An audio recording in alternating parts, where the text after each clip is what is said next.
का बताई कैसे बताई के मरले बाई ऐसे मुअली के मार कौन उन्नतिया हते यार बोलो के मरले बाई ऐसे मुअली के मार कौन उन्नतिया हते यार अरे डरो करत रे आ गली में तोरा धरैनी रे कैसे भाई से तोरा पिटैनी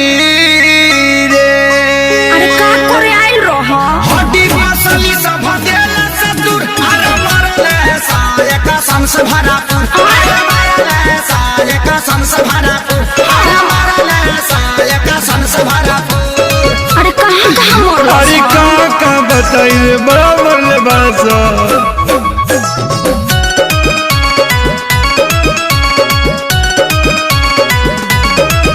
मुँह खोला होट बलेटवा खिया दी अब नया राजा हरदी पिया दी 45 मरद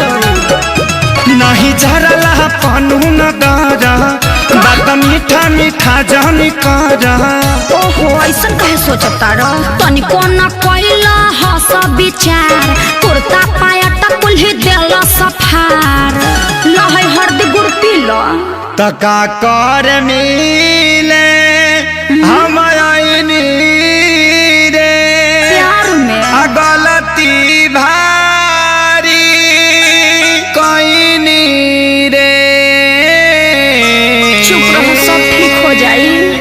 पूछा करू अब तू हर दिला गुड़ अरे मरले सारे कसम से भरापुर अरे मरले सारे कसम से भरापुर अरे मरले सारे कसम से भरापुर अरे चुप रह चलो भोका माइस के सुई दिबा दी वो कौन सुई है दुख हरनी सुई अच्छा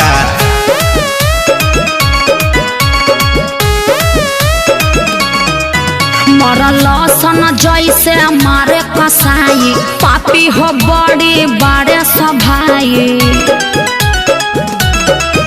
जनता रे खेसारी सभन के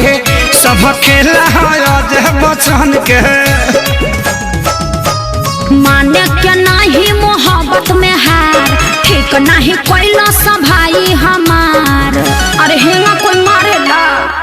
अरे इज्जत अपन हम लुटैनी रे आ सोनू के बात में पड़क गईनी रे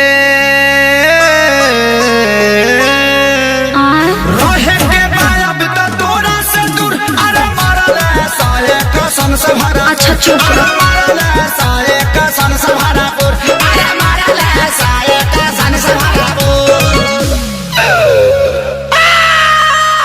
अरे बाप रे बाप दर्द होता अरे लावा हमार लाता के पाता साट दी।